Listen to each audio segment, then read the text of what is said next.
Good evening and welcome back to our workshop session. It is 6:01 p.m. We have a quorum with council members Clay, Allen, and Taylor. And the first item up on our workshop this evening is a public hearing to receive comments on the adoption of the proposed millage rate for fiscal year 2021-2022. This is the second of 3 public hearings scheduled to receive public comments. Ms. Moore, can you let the public know how they can participate in this public hearing?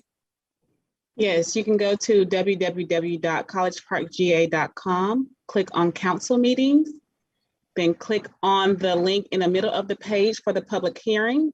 Once you click on that link, you need to raise your hand to be acknowledged. Once you are acknowledged, you will be able to leave your public comment. Thank you so much. Appreciate that. For those of you who are already on our meeting, if you would like to comment, you can go ahead and click the raise hand button. I'm taking a look right now. It doesn't look like anyone has raised their hand in relation to this, but very shortly I will declare the public hearing open, and anyone who would wish to comment on this has the opportunity to do so. So at this time, I will declare the public hearing open.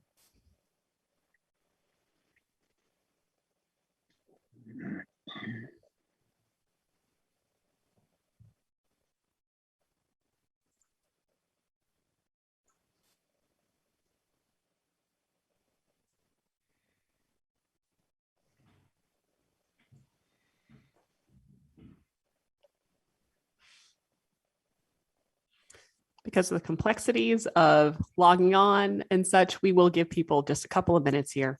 And if any members of council wish to add anything in regard to our upcoming millage rate, feel free to do so while we wait to see if there are any members of the public that wish to speak.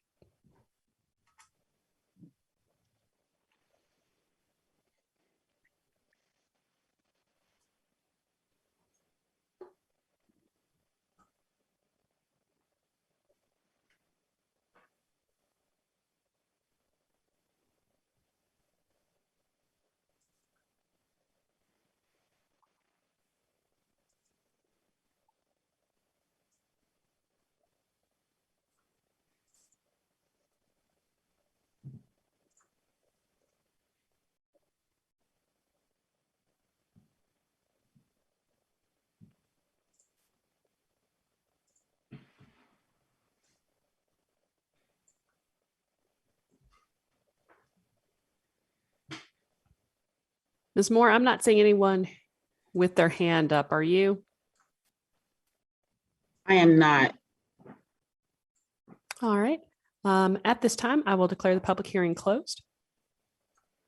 We'll go ahead and move to item number 2, which is the fiscal year end for 2020-2021 and the first quarter 2021-22 budget and financial review with a 3-year forecast. I believe Mr. Wall is going to be talking to us about these particular topics. Yes, ma'am. Thank you, Mayor. Is it okay to share my screen? Can the host let me do that? Should be good to go. Thank you.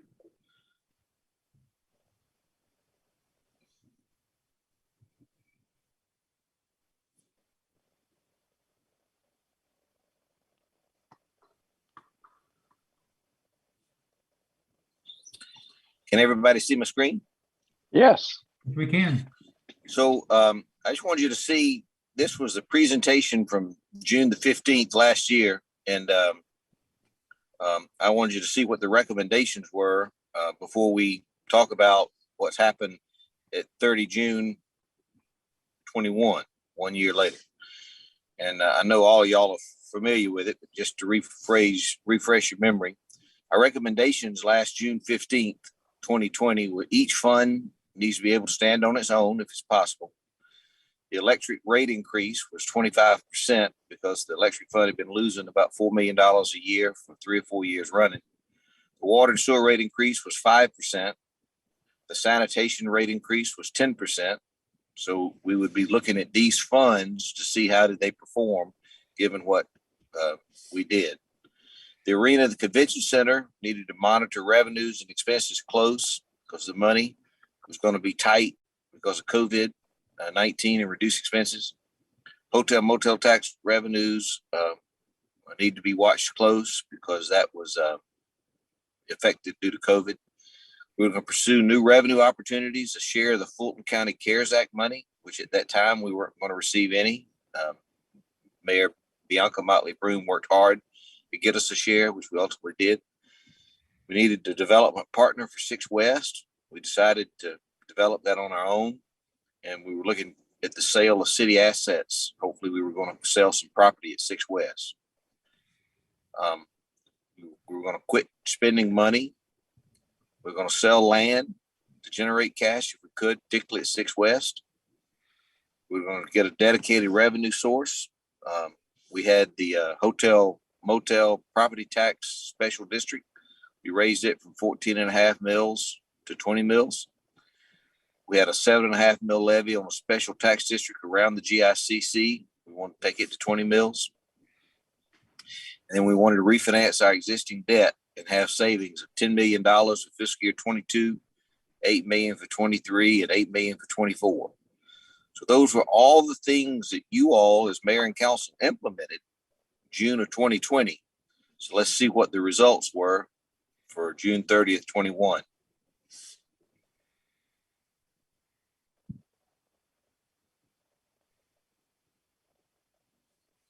So let's start with the electric fund. So the electric fund, the budget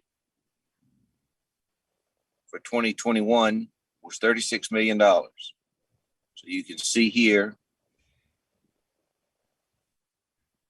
it had been 28 million.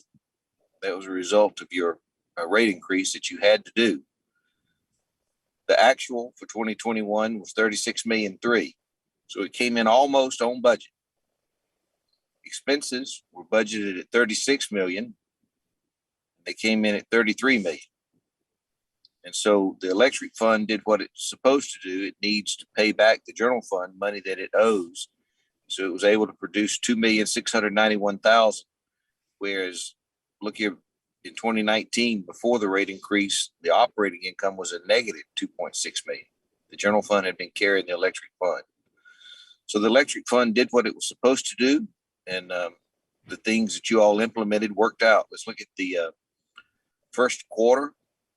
So there was your budget for the whole year in 22, 39 million. The first quarter, 25% of that is 9 million 8. The first quarter actual was 9 million 5. You can see operating expenses budgeted at 9 million 199. The operating expenses are 6 million 208. And so you can't judge anything at all by the first quarter. Some items may not have posted by the time Althea actually did these revenues, but you can see the electric system. I think we can put a check in it. It is turned around and it's doing what it's supposed to do. Let's go to the water and sewer fund. Water and sewer fund for 21 had a budget of 9,024,000. You can see the actual was 8.9 million. So to me, that's on budget. It didn't miss it. The expenses were 7,000,007, and the actual expenses were 8,000,008. 879 of that is depreciation, and that's some accounting function where the accountant writes down all the assets each year, and it's a non-cash item. So if I took 800,000 off of this number here, you spent about $8 million in cash, about 300,000 more than budget. One of the reasons for that is you can see the cost of water that we purchased from East Point was up by about 700,000. In the first part of that fiscal year, if y'all remember, we had some pretty big leaks, particularly a water tower. And I think all that got fixed, and we would expect the water and sewer system to do well. Let's look at the budget for 22 and go to the first quarter. So the budgeted revenues for the first quarter, 2,259,000. We actually brought in 2,626,000. The expenses were budgeted at 2 million, and the actual was 1 million. One of the reasons that's so much lower, though, the expenses, East Point doesn't always bill us exactly on the first of every month. And so Althea thinks that this 723,000 might not reflect quarters, 3 months. That might only reflect two bills. Or it could, we just don't think all of the East Point cost of bills is in that. But from a revenue standpoint, it's directly on course to do what we think it should. And I think we put a check in water and sewer. Let's go to Convention Center. The Convention Center, look, in 2019, had $8 million in revenues. That was pre-COVID. The budget for 21 was $8 million. Actual revenues were only 1.9 million. That was directly reflective of the decline in travel because of the pandemic. Expenses budgeted 8,166,000. They came in at 8,000,007. Notice this depreciation number is 2,000,007. So the real expenses of cash were $6 million. So 6 million minus 2 million is a $4 million cash loss. That number for 21 has to come from your general fund balance. Let's go to budget for the first quarter. We had a $7.2 million 22 budget. 25% of that is $1,817,000. Through the first 3 months of this fiscal year, it's only brought in $483,000. Expenses were budgeted at $2,000,001. You can see that the management of the GICC have been monitoring expenses and cut them, but there's still more than what the revenues are. So for the first 3 months, the loss at the GICC is $850,000. If you multiplied that times 4, you get $3,600,000 loss. So I would like mayor and council to direct staff to bring back to you recommendations. I would not want you, if you could, help it, not to take another $3,600,000 this fiscal year from the general fund and put it to the GICC. And so either revenues have got to go higher or we've got to do something about expenses. Redevelopment Authority, which is what the auditors call our BITA fund. Its budget for 21 was $1,580,000. The actual for 21 was $1,296,000.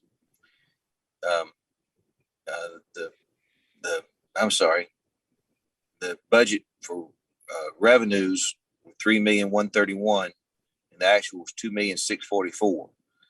Althea thinks that the actual cash was this.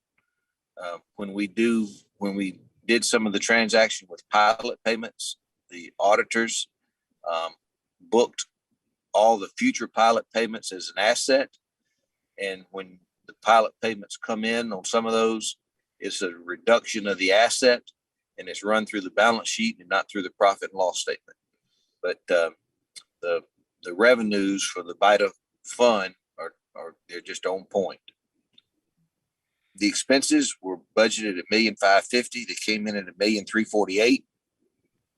Artie's done a great job of managing expenses at BITA. The BITA expenses were $200,000 less than what was budgeted. For first quarter, you can see the budget was $3,004,000 for the year for 22. 25% of that is $855,000.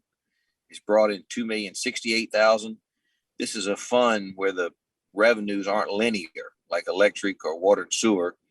These pilot payments they come in the first 3 months, and you get a big chunk of your revenues, not linear over 12 months, but all lumped in a particular month. And your general funds that way with property taxes.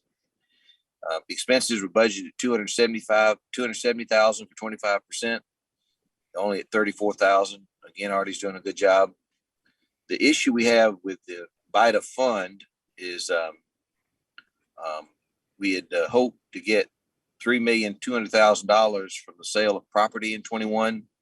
We only got $496,000. For 22, the budget is $3.5 million from sales of property. And over here for 23, looking out ahead, we budgeted 11 million from sale of property. And so the actual sales in the first quarter have been 20,000. And so for the BIDA fund, we need to concentrate on getting sales of property. The revenues and expenses, those things are taking care of itself. Car rental tax fund. The budget for 21 was 400,000. If you know, we had that negotiation with the city of Atlanta where we levy the car rental tax at the airport on behalf of them, but it's in our city limits. We have a contract with them where we pay them $8.8 million. The first collections, they get up to $8.8 million. After that, every dollar collected above that goes to us up to $3.2 million. Then Atlanta gets the next $1 million. And then after that, we split the revenue 60-40, 60% to us. The budget for car rental tax in 21, because of COVID, we said nothing. It actually brought in 180,000. So what that means is the car rental tax for that period of time brought in the $8.8 million for Atlanta's debt service on the Hawks Arena, and it brought in an additional $180,000. We have an agreement with Atlanta that says that if they miss paying us the $3,200,000 each year for 2 years in a row, they have to true it up and pay us whatever the shortfall was 6 months after that second year's shortfall. And so for 22, we had thought that because COVID was going to ease, we would get $1 million of car rental revenues. We get whatever it is on December of each year. So we have a payment coming to us December of 2021 for our 22 fiscal year. What we need it to be is less than $3,200,000. So Atlanta has to true up what they didn't pay us last year, about $3.1 million. We'll bring that to you with the second quarter results, December 31st, and see what it is. Hotel motel tax, the 21 budget. This number right here is the 8% tax.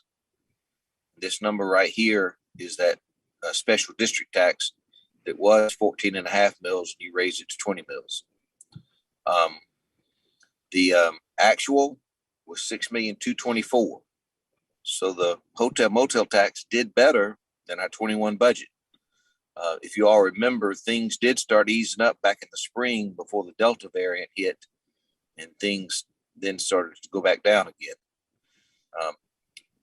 You all did one of the recommendations and raised the special district tax from 14.5 mils to 20 mils.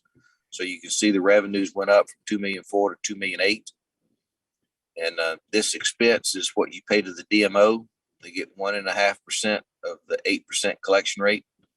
So the hotel motel tax did better than projected. But if you look back here in 2019, the 8% used to bring in 11.8 million. So about half of what it used to bring in because of COVID.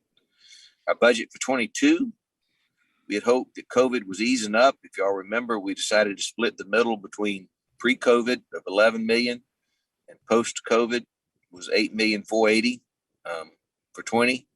So we budgeted 8,480,000, the exact number that we'd gotten in 2020.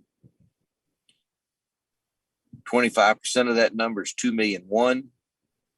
It's only brought in $1 million so far for the first quarter.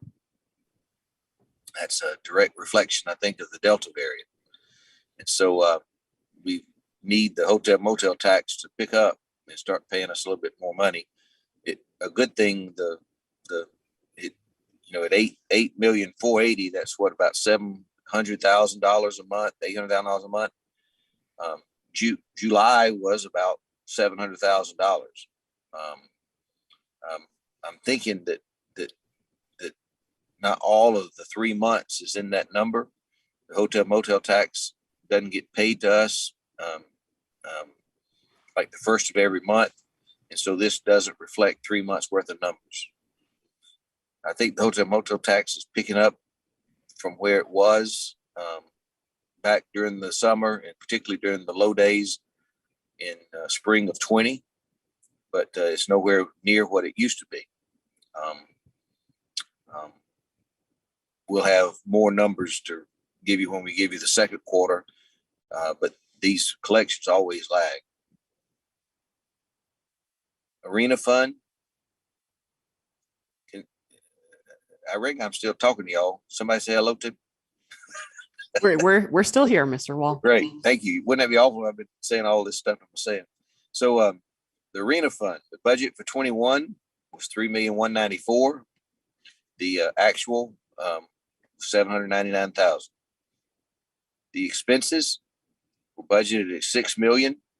They came in at $4,651,000. $1,379,000 of that is depreciation. So the real expenses for that were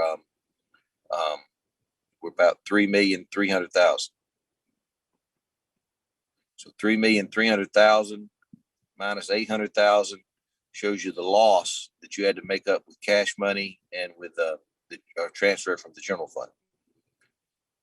If we go over here for the first quarter revenues, the budget was $2,107,000. So notice our budget for 22 was less money than we budgeted 21, recognizing the influence of the pandemic and COVID. 25% of that number is $526,000. First quarter is $348,000. The expenses, debt service, comes from car rental tax. The expenses were about $520,000 minus $340,000 is nearly $200,000 loss. That number times 4 would be $800,000 loss. So one of the things I'd like y'all to do is direct staff come back to you. Is it possible that this number will be greater so that you won't have that loss, or do you need to cut expenses? The exact same advice that I gave you on the convention center fund would apply to the arena fund. Sanitation fund,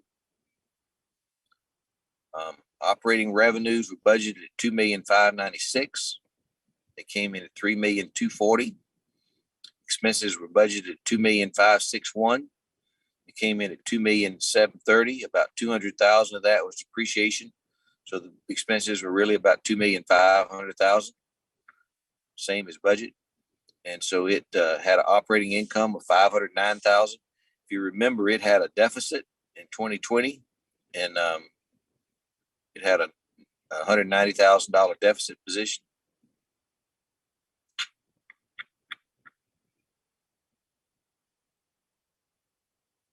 Right here. So that number is a positive number to replace that deficit and to repay money to the other funds. The budget for 22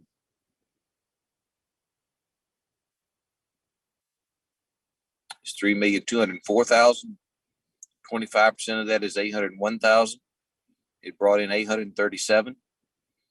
Expenses were budgeted at $729,000. They've come in at $519,000. Sanitation fund is good to go. The last fund is the general fund.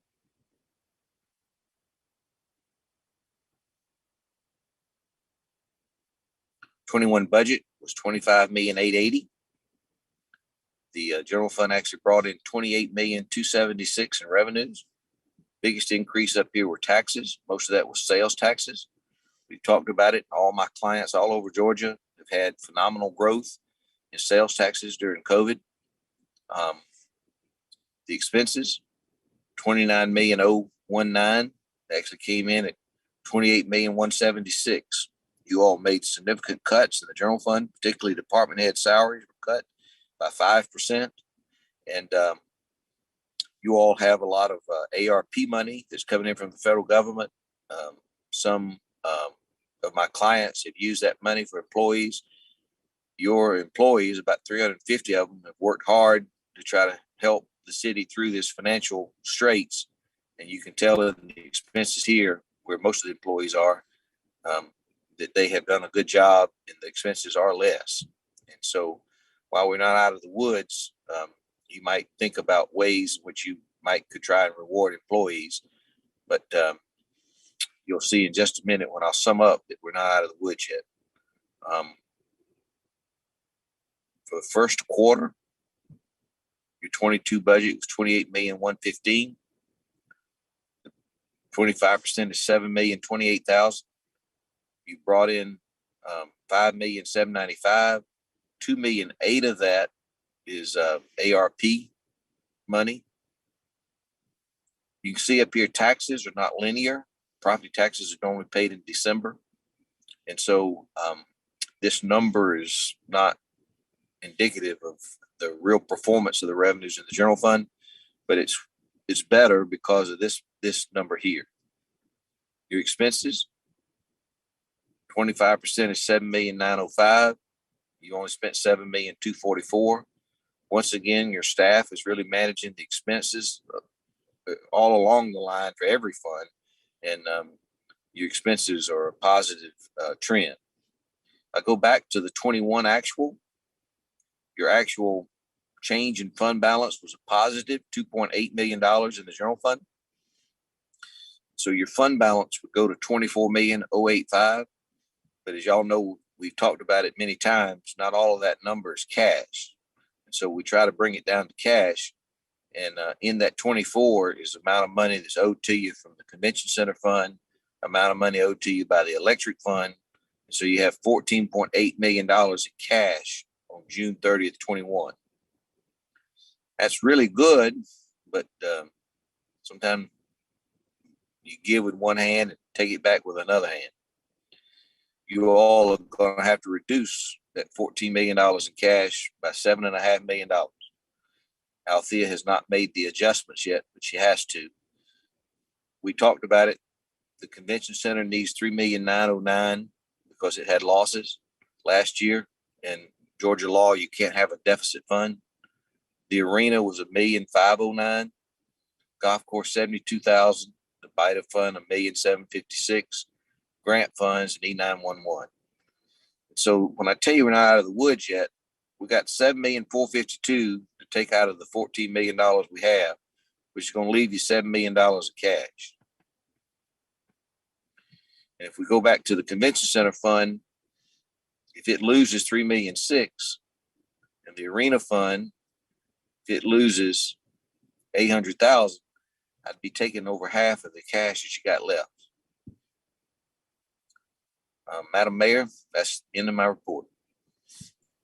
Thank you, sir. Are there questions from the body? Ed, I have one correction. We did Yeah. not cut the salaries of department heads.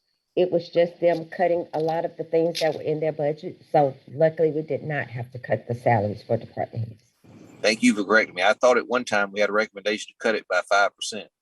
We did, but we did not move forward with that. But you can see the expenses still went down by that amount, so you must have found it some other place. Yes, sir. Yes, ma'am. Thank you. Any questions, comments from the body? I don't think we're out of the woods yet, but I think the department heads and everybody are working together to try to make it the best we can. You have to stop the bleeding. Back when we had the recession, we were bleeding $12 million a year. And we made some radical improvements and cut that. So we've got to figure out some way to keep that from going down anymore.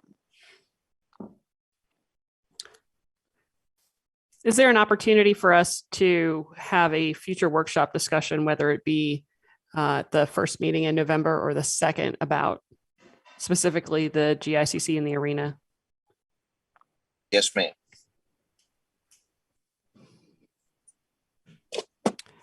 All right. Any other questions, comments? Hearing none. Thank you, Mr. Wall. Appreciate your time. Thank you very much, ma'am. Bye. Item number 3 is a consideration of a presentation on city branding and the logo selection from Wayne Whitesides with Ethic Inc. Thank you, Madam Mayor. I guess I need to have ability to share my screen, which I think I have.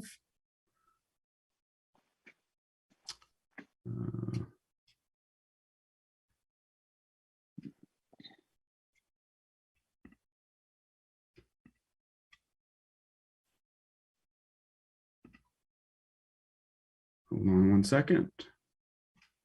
Hey, Madam Mayor and Wayne, could I just give a introduction about the history of what we're trying to do? I just had a short notation that I wanted to present. Absolutely. Okay. Please do. All right. Well, I was just going to offer that the city's logo has been in use for, by some estimates, maybe 30 years or so. And we realized that the prominent influence was the airport, as you can see in the logo. But with the progress we're making with hospitality and development and education, and we've attracted a lot of corporate footprints. We decided, and the city's leadership decided it was time for some new imagery, branding, taglines, and so forth. So what we did earlier this year was a RFP just to reach out and see if others would understand what we were looking to do. And we received a pretty robust response. And the committee that was selected Wayne Whitesides, who's of course on this meeting. And I just wanted to just let you know that we appreciated the buildup to this moment today, because Wayne and his staff reached out to the community. They provided charrettes over in the auditorium. We had some in City Hall that involved specifically the staff. And the purpose was to get feedback and some guidance. And we wanted to blend that with Wayne's expertise and artistry. So that's how we got to today. And we're hoping that you'll be presented or pleased with the new logo presentations. And we look forward to that input from you, the mayor and council. We trust that the process, being meticulous as it is, will allow you to reach a decision that will give us some more guidance, and we will continue to develop something that will certainly represent the ascension of the city. And with that, I'd like to allow Wayne to go ahead with his presentation. Well, thank you, Gerald. Yes, sir. Can everyone see my screen? Yes, sir, we can. All right, great. So as Gerald said, first of all, thank you for all being here and allowing us to do this. We have gone through a pretty extensive research of the current brands around us. And then also, as Gerald said, we gained valuable input from citizens and from staff doing several design charrettes. We even did an impromptu one during one of the festivals, where we got even another 6 or 7 feedback or responses back from some additional citizens. So before I show you, we've got 3 logos that we're going to show you. These are the 3 logos that are recommended by the design committee that was put together by Gerald and the city manager, interim city manager. And they're going to show you, basically, these are the 3 that they're recommending. We've also gone through color explorations. We have also gone through tagline exploration, which we are not fully finalized yet, and we're still working on a little bit. So, but each of these logos will reflect what we have heard, and I'll give you kind of a brief rundown of that, just so you have an understanding of what we heard from everybody. The first thing was everybody wanted something more vibrant. They felt the current logo was a little drab, outdated, and just didn't really reflect the current need and where we are with the city as of 2021. They felt that we were also maybe a little too much involved with the airport, not necessarily needing to be that direct with showing an airplane.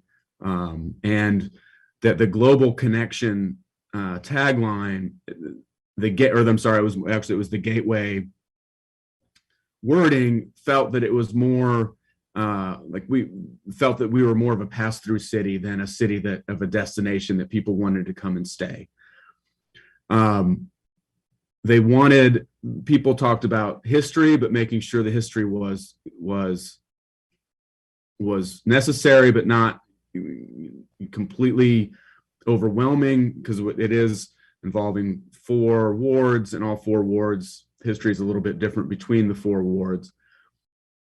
And then also, the main thing is that they wanted something that reflected kind of today's community in College Park, which they feel was a very inclusive community, and they wanted to see something that represented that, something that felt like more of what the city is, which is we are a very bright, diverse community from all 4 wards. We make up, from all shapes and sizes. And so that was kind of, and then the last thing they said is they wanted to change the perception of the city. They felt like we've kind of, and that the current logo just does not represent the current perception of the city. And so again, that goes back to being more energetic, feeling more all-inclusive and whatnot. So what I'm about to show you is 3 concepts. Again, these are the 3 concepts that were approved by the board committee, the brand committee. And what we're hoping is that we would like to have one of these approved to go forward. Maybe there's some additional tweaks to one, but I think that's the general goal.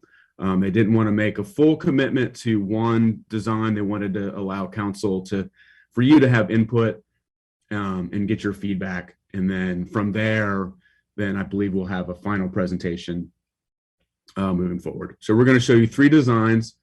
Each one of these designs, we're going to kind of show you how it would look.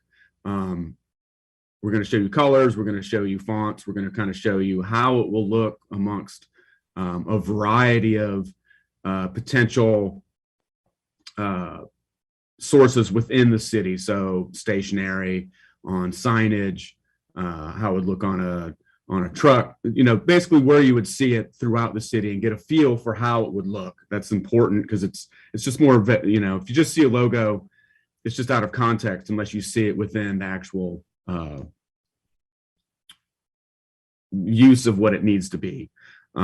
Colors, we showed lots of different colors between kind of vibrant, earth tones, and kind of current colors.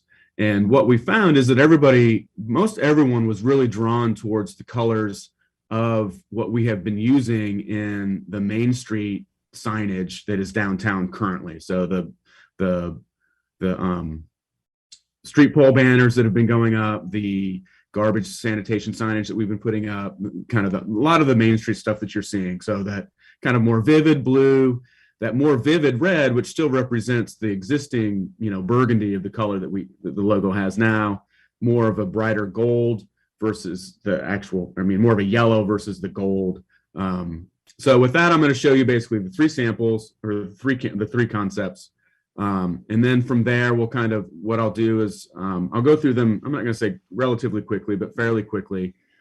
And then we'll go to a page where we have all 3 of them together. And I'll open it up for discussion at that point.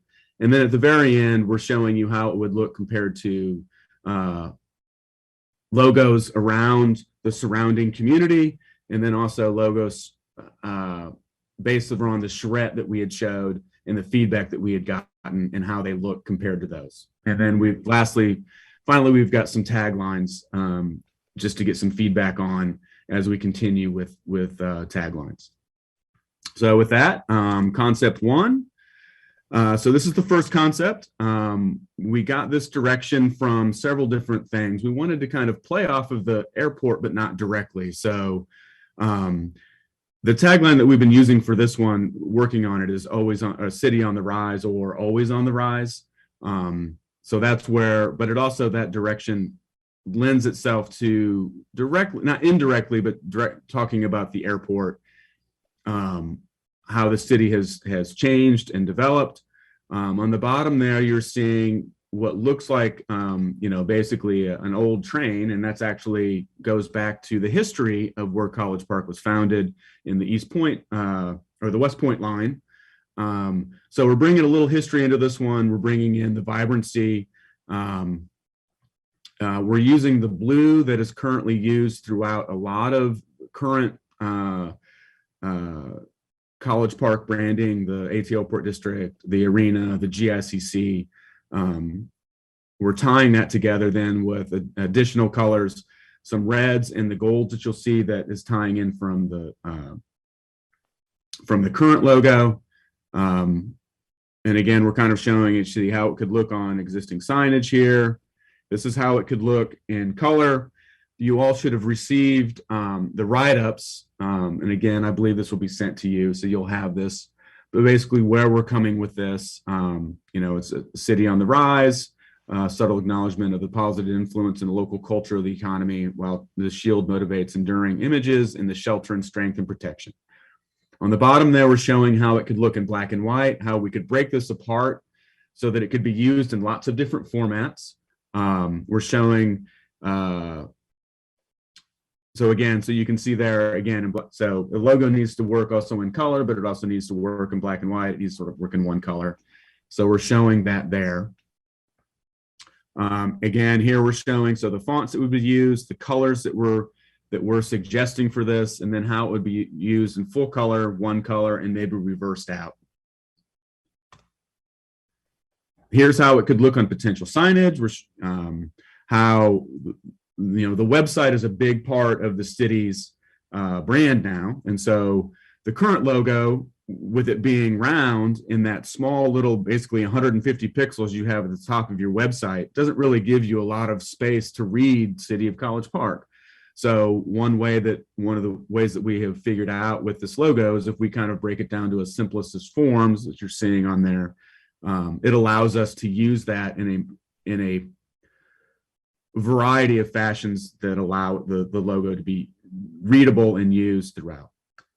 How it could look on a truck, maybe additional signage there, stationary, and then here we're showing how it could look, or how it looks with the existing branding that is currently with the city. So the Main Street, 6 West, GICC, the ATL Port District, the arena, and then at the bottom there, this is just, we're not suggesting that this is final. We're just saying that this could be potentially how we could brand each existing division within the city. So recreation and cultural arts, the golf course, public works, and I think we've got recreation and cultural arts on there twice, unfortunately. But again, so this is kind of showing you how this would look on this first concept. Concept 2, we're going with, this is a more historic badge or a seal. Cities typically either have kind of traditional seal going back to, when logos were first, or branding for cities were first created. This kind of takes on the history of the city through using the names of all the streets. We tried to do it in a way that didn't feel too stuffy, that would make everybody feel involved with this. As you can see, we're kind of showing, we're showing history. We've kind of viewed it back a little bit there with the West Point line you see on the left, and on the right, you're seeing the bright new vivid new College Park. We've got the CPG logo there, or branding there in the middle to kind of tie it all together. So we're calling this one the City Seal logo. And again, so in this one, you're seeing we're using a deep blue and a nice vibrant kind of a goldish yellow to kind of tie everything together. You're seeing them there on the bottom, how we could break this apart in different variations depending upon usage. Again, it's important to make sure that whatever brand we create, that it can be used in a variety of formats and easily recognizable. Colors for this one, fonts, again, showing it in full color, black and white, reversed out. and again, how it could look on existing signage on the website.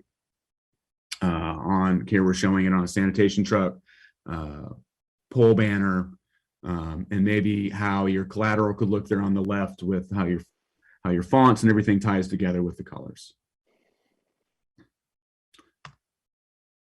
Stationery, again, this is again just to make sure we're clear. This is not saying this is final. We're just saying we're showing how these things could potentially look. We want to get a logo approved, and then we will finalize each individual element. But right now we're showing what that could look like. We're showing how it could look on existing, comparative to existing current brands. We are showing, so we are also working on the City of College Park golf course logo right now. We actually have worked on 3 different brands for them. That was put on hold until this project was finished. And you'll see here in the middle there, that is how one of the suggested logos that we have working right now and how it could tie in with this particular brand. And then again, on the bottom there, we're showing how this particular brand style could work if we wanted to incorporate this throughout fire department, public works, parks and rec, etc.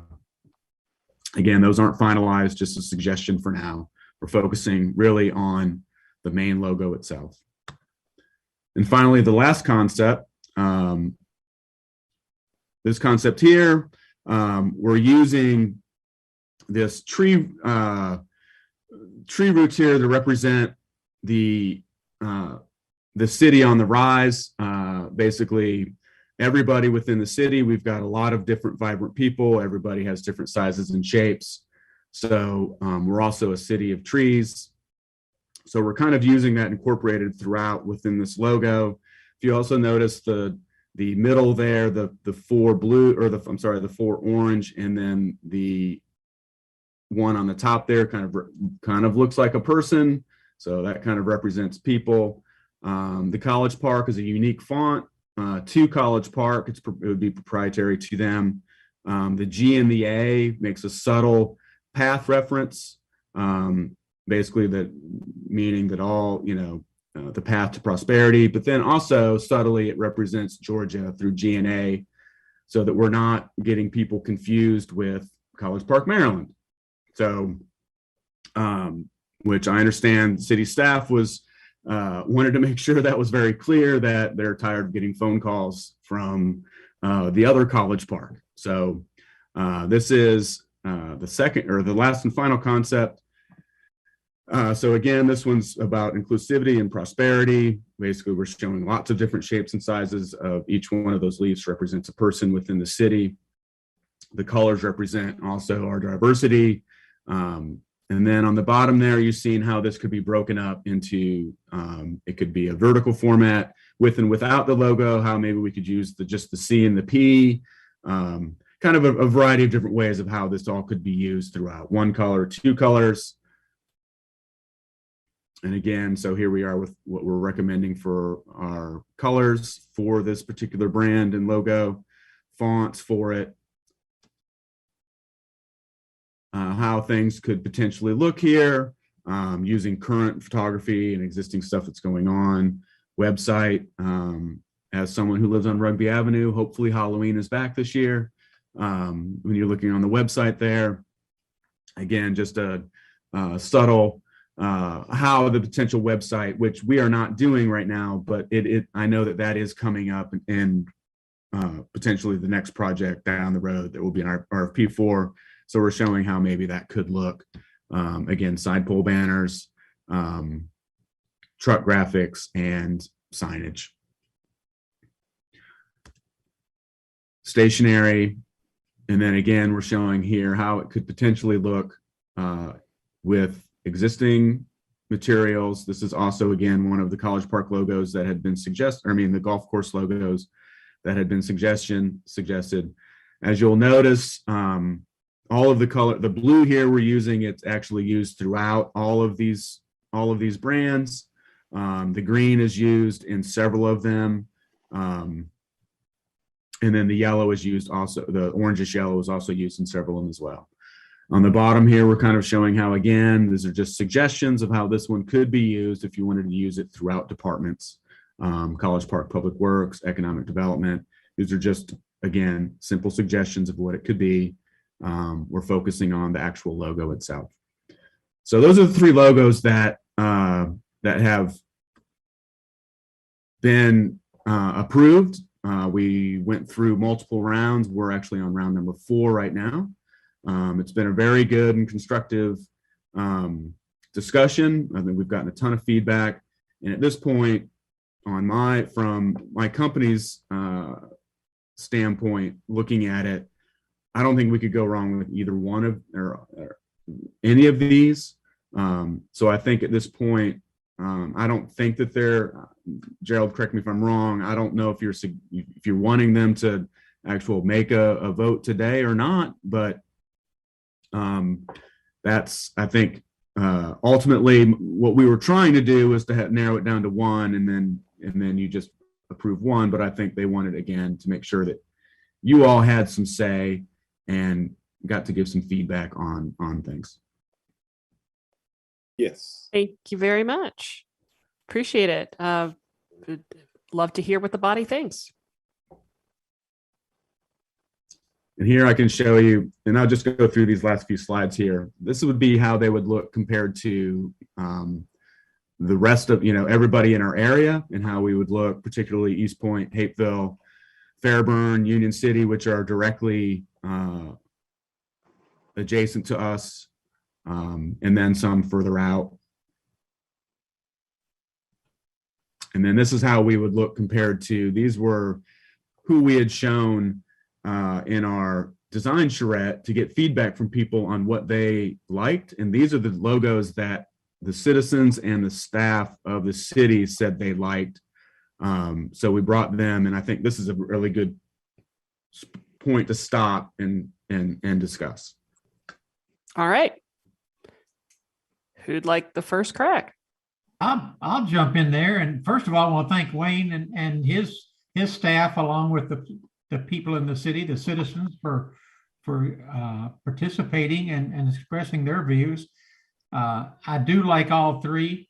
College Park, the CPG in the middle looks a little confusing at times. I finally figured it out, but that's probably due to my age, I guess. I don't know. But the middle one I think is very fresh and nice looking. The College Park, the one on the right, I think also is good.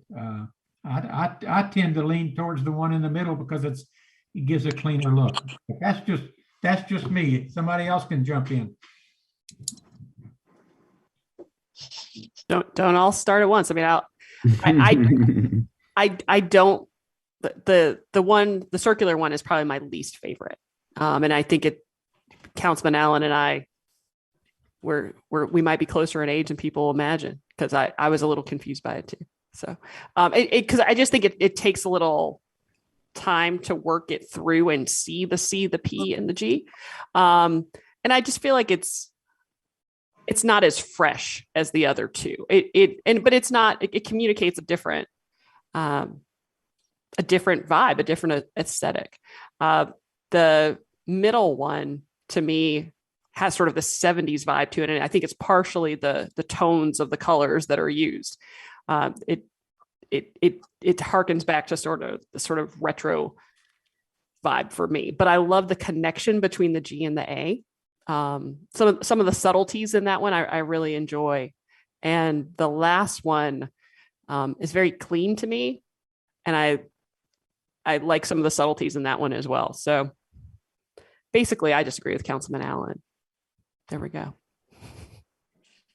Well, I say I like the first one and the last one. The first one kind of, with the colors, kind of make me think of Days Inn Hotel a little bit, but I think the colors could be altered a little bit for the first one. But the last one, I definitely like that one. And I like the word just CP Georgia also.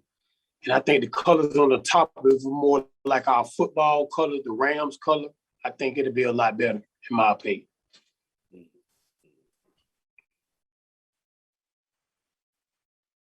Councilman Clay, Councilman Gay, what are your thoughts? I think they all are very nice. I particularly like the College Park with the tree. However, I'm not interested in changing the branding of the logo. I think it should remain with the institution. I think there are other ways to brand our initiatives. I'm not a fan of changing brands on 100-year-old institutions. Well, that logo is actually came from the 80s, Councilman Clay or Gay. So the original one, which was a seal logo, the city does use for legal usage, and it's more of a sealed logo. Do you have a copy of it? I don't have it with me, but I can get it to you. It's actually ironically it's the exact same as College Park, Maryland's city seal logo. One just says Maryland and one says Georgia. I saw original logo at Right Sales and Signs. Mm-hmm. I thought it was similar to the one we have now, but I'll be interested in seeing it. It's But they all nice. They're beautifully done. That was just my ignorance. No, I appreciate that. No. I don't like changing brands. I understand. Councilman Clay? I have two thoughts. The first one is, if I were to take any other city name and replace College Park in the logo with that city name, how do we say that this logo is unique to College Park? In other words, does the logo depict something that is inherently College Park? So I could put East Point. The one in the center is very pretty. It has a nice feel to it. But I could put East Point there. I could put Atlanta there. I could put anything there, and it'd be a perfectly good logo for that. And I know the rationale for the logo, but I could apply a different rationale and still come up with the same logo. So if you take something in a sunny area with a lot of flowers and so forth, well, yeah, those trees look sort of like flowers. They could be flowers instead of tree leaves. The second thing that comes to mind is, what's the permanence of the logo? As Gerald pointed out, we've had the existing logo for 30 years or whatever it is.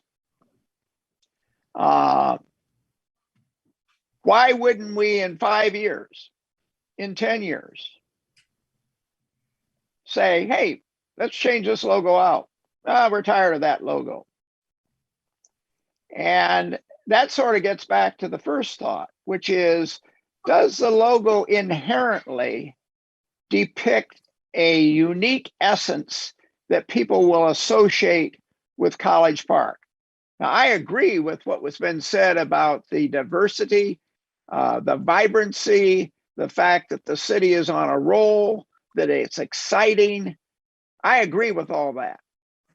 But you could say that about other cities. In fact, many other cities probably feel the same thing that we do. So I just don't see the uniqueness in any of these logos.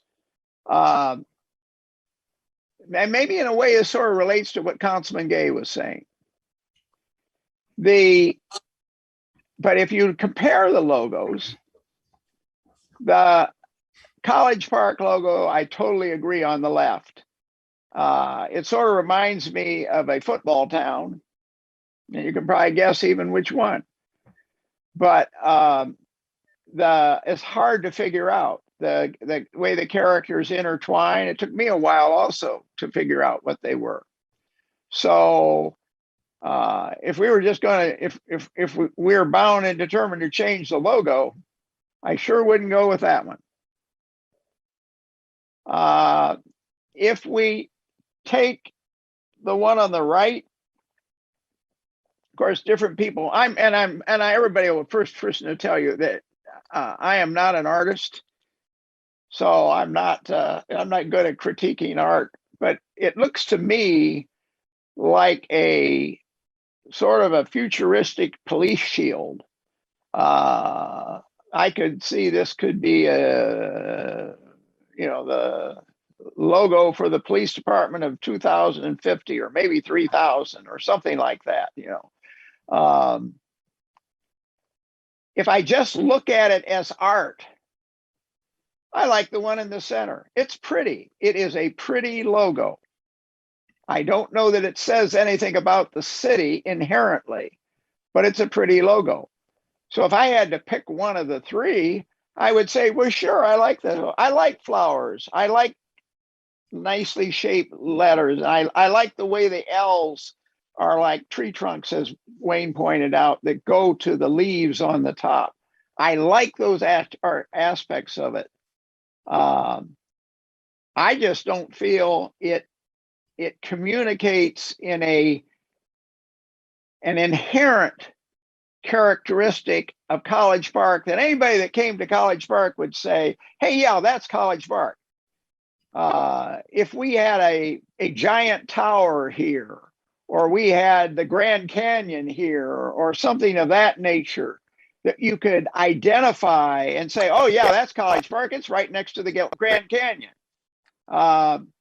That's the kind of thing I'm getting at. The current logo, whether you like it or not, does have the airport in it. And that is College Park. I mean, if there's anything that depicts the essence of College Park. I'm sorry to interrupt you, but is that really what you want our city to be known as? Is the city next to the airport?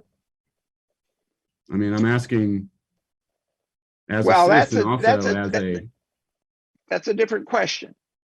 Do we want to depict the city, or do we want people to, I mean, okay, so if we take the logo in the center, do we want the city to be known as trees? Do we want the city to be known as bright and shiny? Yes, I would agree with that, bright and shiny. But I don't see the uniqueness. And I'm sorry, that's just me. I'm an engineer. I'm not an artist, and I'm not sure who the audience is. I would think it's if it's our identity, that's the way we associate. I don't know, if you live next to the Grand Canyon, do you want the city to be thought of as the Grand Canyon city? I don't know. I'm just telling you what I think. The majority of the people that we've got feedback from did not want to be directly associated with the airport anymore because of the past. 6 West was created. That's a void of land that was bought and destroyed by the airport. And now we're revitalizing to bring back, which is great, 6 West. But by associating with it that directly, are we saying that we are a city of an airport, or we are our own city with our own feeling? And I get what you're saying if these are not unique, but it was pretty clear from the direction that we got from city and from residents and from staff that we needed to be more careful and not be more indirect of how we associated with the airport. And it was pretty point blank that they did not want to see an airplane any longer on the logo. Wayne, I have a question.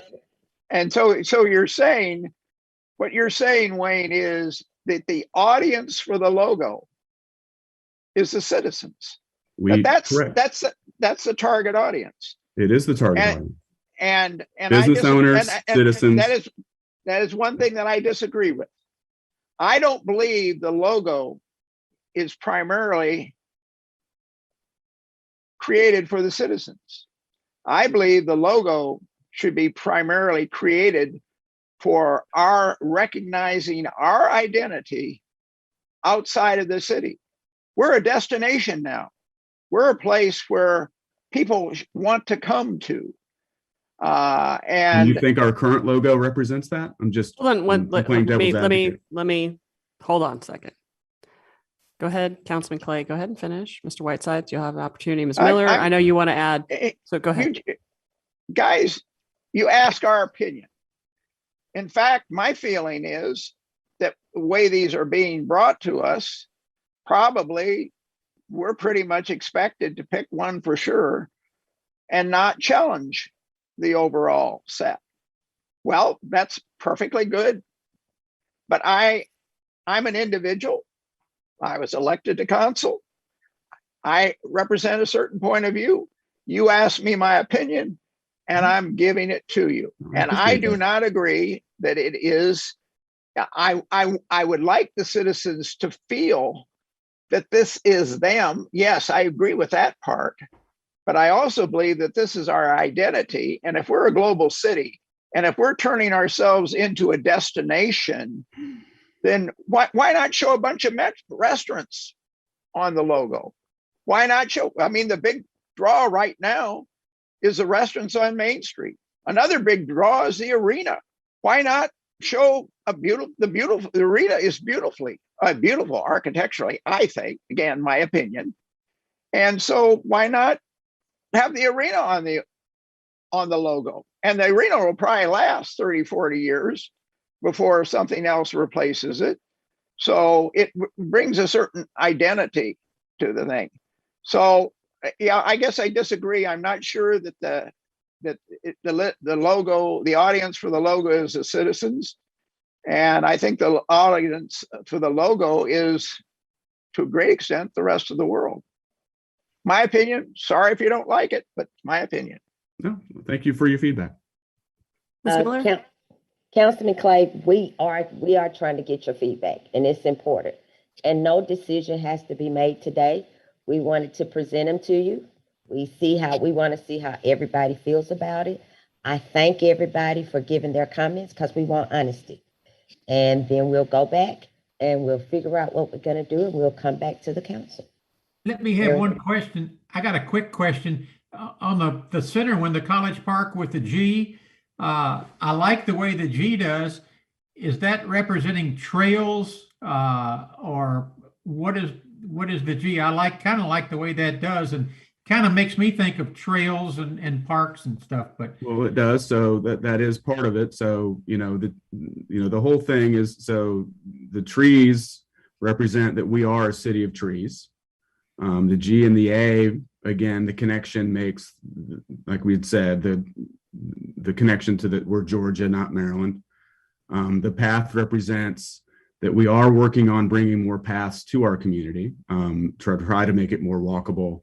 And it also subtly talks about paths to prosperity. So it has multiple meanings. Let me just add that I like that. As I said earlier, I like the connection between the G and the A. I didn't love it when they were separated. That G kind of lost a little bit of something when they were side by side instead of on top of each other.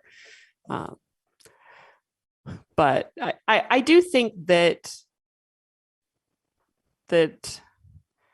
rebranding helps. I mean, I think there's an internal component, there's an external component. And I had the opportunity to go up to Canton a few weeks ago, and their logo is pretty simple, but it's got a blue line through it, and it signifies the Etowah River that goes through town. And it's something that they're able to kind of unite around because it is this focal point for the community. So I don't know that someone who is on the exterior of the community would necessarily know that. But after going on a tour of the city, seeing that branding everywhere, and then understanding the importance of the river to the city, it became very clear that, oh, this is how it's being infused in everything that they do. So to that extent, I think that it's important for us to identify the thing around which we want to be identified. And then, and that's an internal process that we project externally. But I think it comes from us, and it is for us and for the rest of our external stakeholders. I think that it may be a good idea to maybe do a small charrette with the council. So we would get with Wayne and we would probably contact each one of the council members and talk to them individually, and then we'll come back. I had one final question. Who is the committee, his branding committee? The committee was myself, AT with the DMO, Gerald, Chief Elmore, Melissa from Public Works, Shavala, and Mahershala. Did I forget anybody? I think that's you it. got it. Yeah, I think that's it. All right. Any other questions or comments? All right. Hearing none, we have made it through workshop, and we'll see everyone at 7:30. Thank you, everyone. Thank you. Thank Thank you. you. Bye-bye. Thanks.